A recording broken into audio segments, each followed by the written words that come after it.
Okay, folks, welcome to the Hanson Sports Podcast. In today's episode, we are going to be covering March Madness, particularly the Big 12 teams who are in the tournament this year.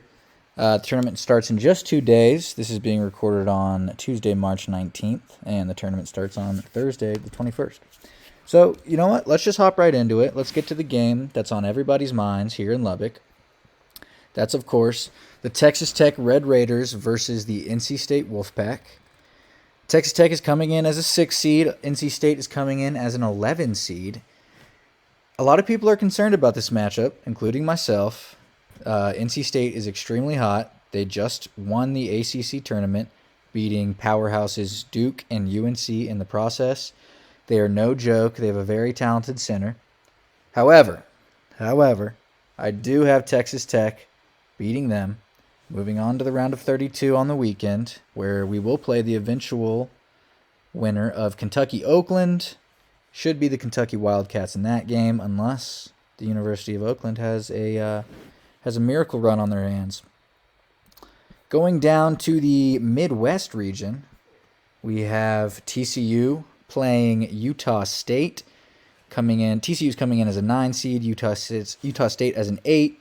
I, of course, have the Horned Frogs. The Big 12 was too good a conference this year. The TCU is still a very talented team. I have them moving on.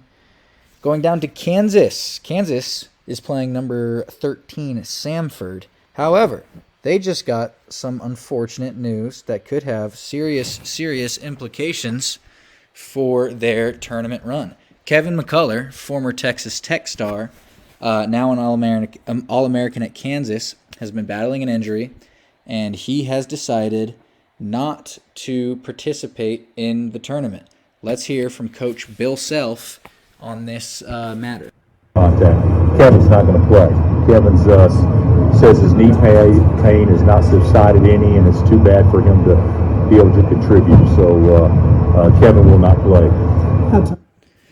So you heard it from the man himself there. Kevin McCullough is sitting out. He wants to protect his draft stock.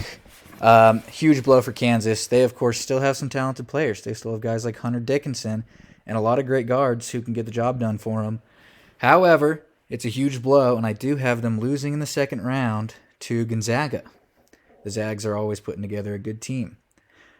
Moving on here to our rivals, Texas, of course.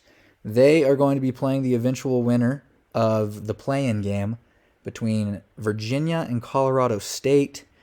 That game is actually being played as we record this. I expect UVA, but I know Colorado State has a good team.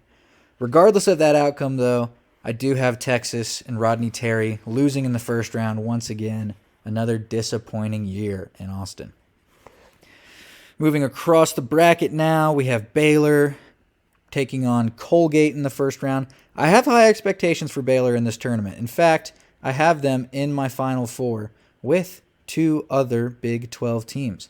I have them going on a run, beating a talented New Mexico team, a great Arizona team, and a great North Carolina team. Baylor, I expect big things out of you. Iowa State also deserves a shout-out here. They've had a phenomenal season. They're taking on South Dakota State in the first round. And they'll have an eventual Big 12 matchup with BYU in the Sweet 16. That'll be a heck of a game. I have Iowa State coming out on top, obviously. And our final Big 12 shout-out to give here is going to be, of course, the Houston Wildcats, arguably the best team in the country. They're tough to beat. I have them in my Final Four, beating Duke, beating Nebraska, beating Marquette. So, with all that said, I have high expectations for the Big 12 this March Madness.